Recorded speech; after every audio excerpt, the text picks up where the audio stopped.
Start. Mr. Chairman, I must at the outset admit that the debate on the governor's address has been interesting. Members have expressed their considered views on some of the problems faced by the people of this state. Some of the members have also dealt with questions which are outside the scope of the state legislature and the state government.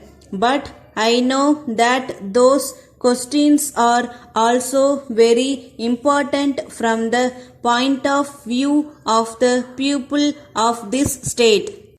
I shall now refer to the views expressed by the members on the recent cyclone in the southern districts of this state. I was very much moved by the expression of sympathy from all sections of the house.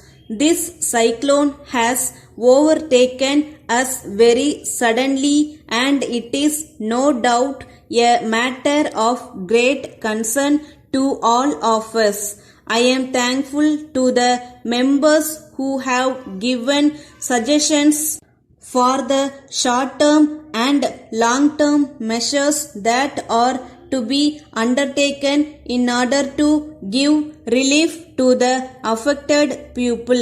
I am particularly grateful to those who have given a number of suggestions to prevent the repetition of such a calamity in future. I wish to take this opportunity to explain to the House that the government have done all they could to warn the people in that area about the possibility of a cyclone. The concerned officers had also taken all possible and necessary measures. In spite of all these, as the cyclone was so sudden, all their efforts could not fully protect the people against it. The government are now doing everything in their power to help the affected people in all possible ways. The collectors have been asked to send immediately food, clothes and building materials to the affected areas. I am sure that the relief operations will be effectively undertaken under the supervision of the senior officers of the Revenue Department. Let me now deal with the food situation. In the first place, we know that there is an overall shortage of food grains in the country. In such a time, the law of supply and demand will operate and the prices of food grains will naturally go up. It is true that in some cases the prices have gone up to such an extent that they are beyond the reach of poor people.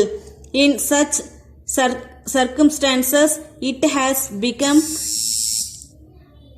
necessary for the government to procure and distribute food grains to the weaker sections of society at cheap rates. Otherwise, the weaker sections will suffer to a very great extent, as they will not be able to purchase the food grains at a high cost. We are doing this job to the best of our ability. Government are aware of some complaints about procurement and distribution. We are looking into such complaints and will take suitable action to make this system effective.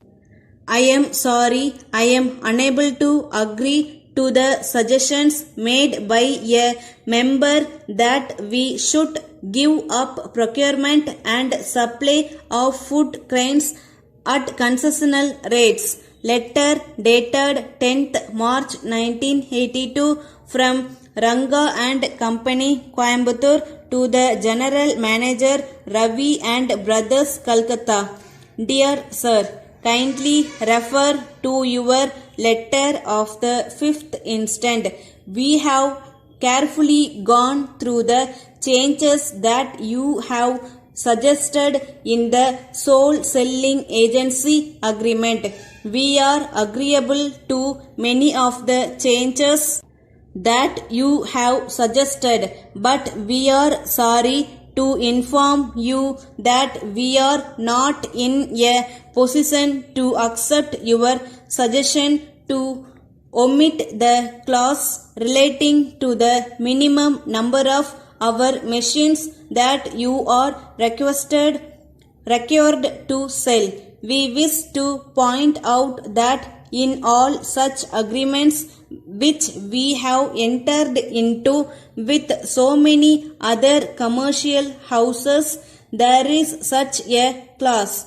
None of them have raised any objection to it. So we are surprised at your objection to this clause. We also consider it necessary to inform you that in any such agreement the provision of such a clause is absolutely necessary. Otherwise, we will have no remedy at all if you do not sell our machines in adequate numbers. We require you to sell 2 of our machines per month. This is not a large number. Yours faithfully.